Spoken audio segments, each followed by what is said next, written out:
Hey guys, this is MWSU, and today I'm going to show you how to make a dungeon-esque cave in Morrowind.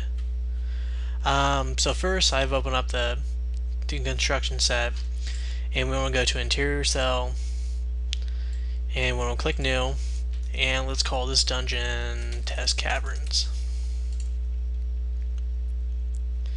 Okay, let's let this load. Okay, so you see we have our three boxes here: ambient, sunlight, and fog, as well as a couple checkboxes here. We'll get to that in a little bit.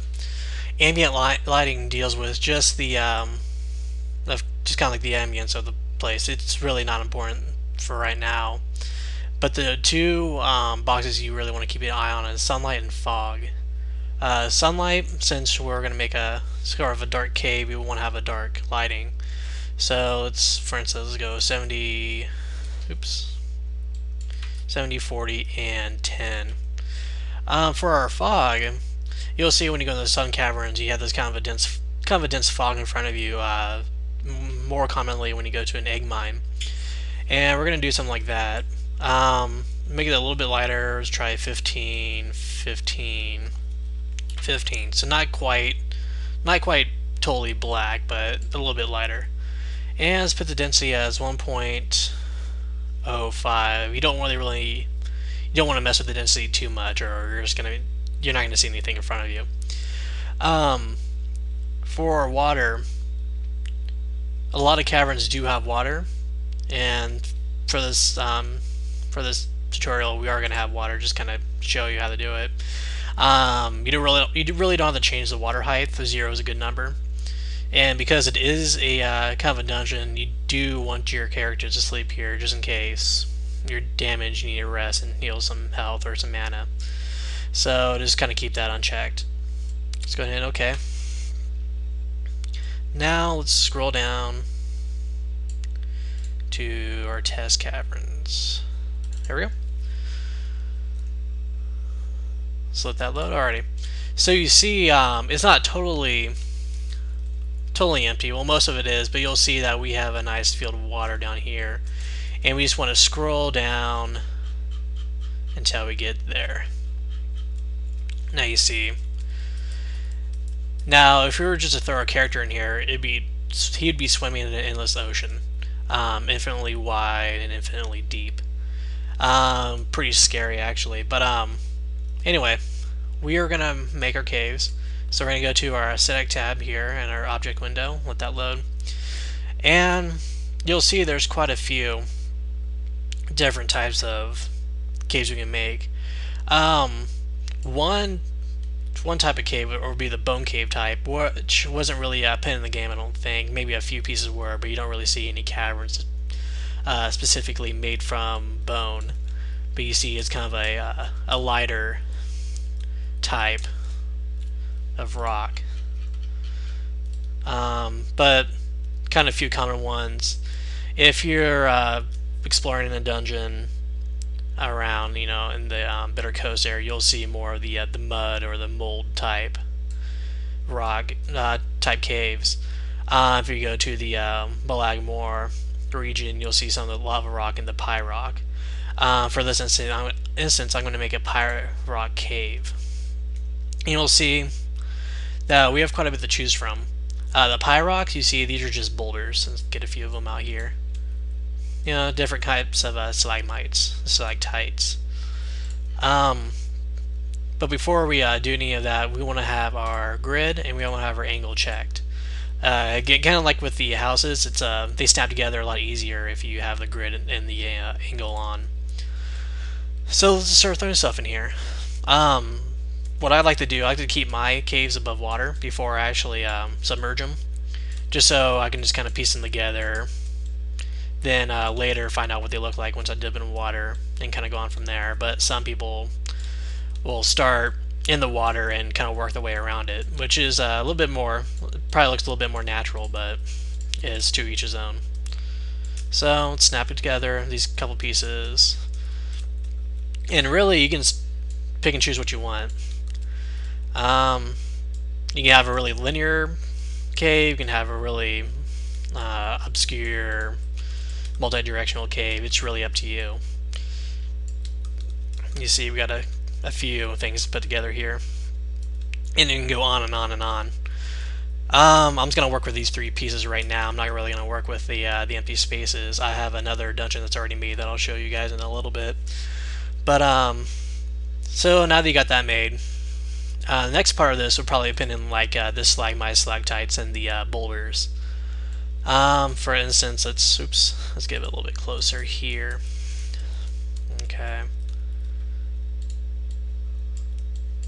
So let's drag this into our screen. If I can find it, there it is.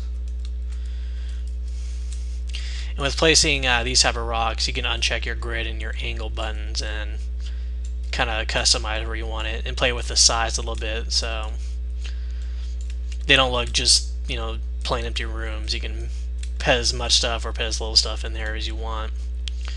So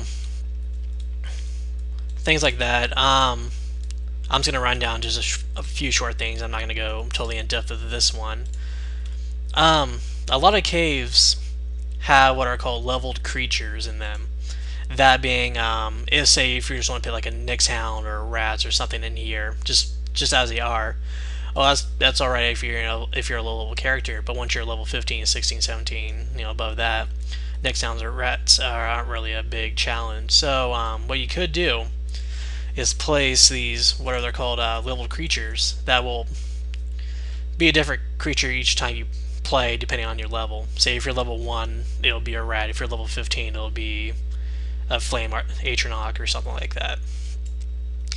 So, and when you put these in, since they're not a set creature, you'll see that they're little ninja monkeys, and that just kind of shows you where they'll be at, but the actual creature itself is going to vary depending on your character's level. Okay, so now that we have that one down, let's see. Let's try an NPC, because you see some caverns have NPCs that will fight you once you sneak up on them. So we're going to go in the new, let's say this, AA test NPC, and let's call him Joe. And he's going to be level 4, doesn't matter what he has. Okay, but what we want to do here is make him so he will fight you once he sees you. And I do believe you click the AI, you don't click AI, actually you do. Let's see here. Yes, AI. You'll see we have 4 boxes here. We have fight, flee, alarm, and hello. Alarm and hello are more if they're friendly. Fight and flee. The higher the fight stat is, let's say 95, the more chance he is going to attack you on sight. Flee, on the other hand, is the opposite. The higher it is, the more chance he has. Once he sees you, he's going to run away. Well, we want this NPC to fight you, so we're going to put it at a high level.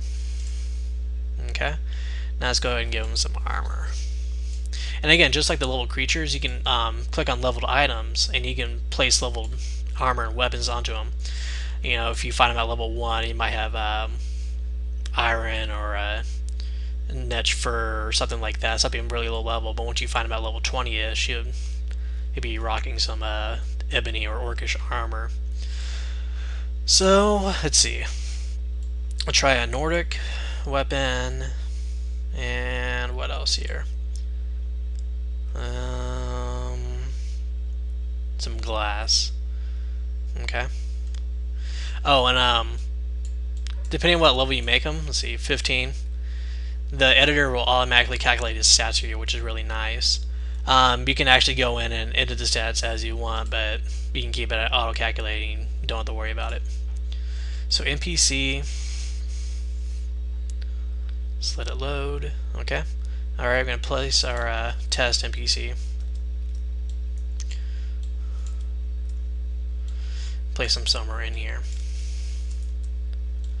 Okay. So he looks naked right now, but because what he wears and what he's equipped with will differ depending. It differs upon your character's level. So he'll look naked on here, but in game he'll be fully clothed, fully armored, depending on what level your character is. Okay. So instead of working on this, I took some time and made a small dungeon that I'm going to show you guys and kind of give you a little bit more in depth with that. So let's go load here. Nazima set as active file. Let's don't want to save this one. Let's let this load.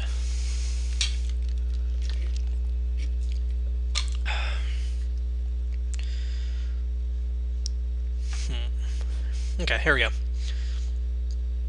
Maybe. And again, with these caverns, you can go as big or go as little as you want. You can add in, you know, a small storyline, talking characters, which dialogue, that's a whole different tutorial. It's pretty much what you want to do. As if you want to have it different kinds of stuff in there, which won't normally be in there. It's really hard. It's just do what you want. Let's see if I can find mine. It's somewhere in here. Here we go. Sema. Okay. And here we go. Let's see where to start. Well, okay. So this one took me a couple hours to do. It's not completely finished, but I got some of the minor details in them. Start here. I did mine a little bit differently. I like my entrances to be unlike the other ones. I instead put an exterior entrance in here. That way the door is actually just coming in through the wall, not just from the end of the cavern. So you can go either way, starting at the beginning of the cave. And you'll see that these are these little light bulbs throughout the caverns. But these are just the natural lighting you can put in. A lot of these are in the water, and they're more toward they're bluish to kind of make the water stand out. And you'll see I also have little ninja monkeys on here because they are level creatured, which are for the most part slaughterfish. But for lower levels, it'll be a small slaughterfish, and for higher levels, it'll be multiple slaughterfish. But one trick is with these caves that you really want to play with the lighting. The lighting makes a difference. Lighting really distinguishes it from your plain boring cave into a really dynamic type setting. It makes a big visual difference if you master the lighting here. And again, that's also a whole different tutorial, so you just want to play around with that. One advice I can give is look at some of the other caverns that the designers of Bethesda have made, and kind of see how they did their lighting, how they made stuff pop up, and stuff like that. What I did here for this cavern, kind of the backstory to that, it's just a natural cavern, but you'll see that there's kind of imperial fort like structures throughout the thing, like right here. And it's kind of to signify that at one time there was either a imperial fort, or there was a castle built on top of it, but it sunk in. And then it can become its own little dungeon within a dungeon. See, right here would be the next part of it. I haven't actually finished that yet, but that's just kind of taking baby steps here. Let's see. Some closing thoughts. Really, just play it how you want. This I would make the caverns use the grid and the angle buttons here that kind of help snap everything together. Then select all of it and kind of dip it underwater to kind of see how the water kind of affects the level. Again, some people don't like to do that. They like to build their caverns in water and kind of build around that, which can be a little bit more, can make it look a little bit more natural, but it's really up to you. Also, reward exploration. You'll see that in this part here, there's a little imperial rubble here with a chest there, but there's really no way to get there conventionally, so they'd have to use a levitation potion. But reward the other player for bringing their own levitation potion. Reward their exploration. If they are smart enough to bring in their own levitation potion, they can get up there and get whatever's in the chest, and that makes it a little bit more fun. Just kind of wrap up this video. I'm gonna record the interior footage of this here in a bit, but this goes to show you that making a dungeon is not too terribly bad. It's definitely a lot lengthier than a house would be, but I don't know. Well, stay tuned for the next video.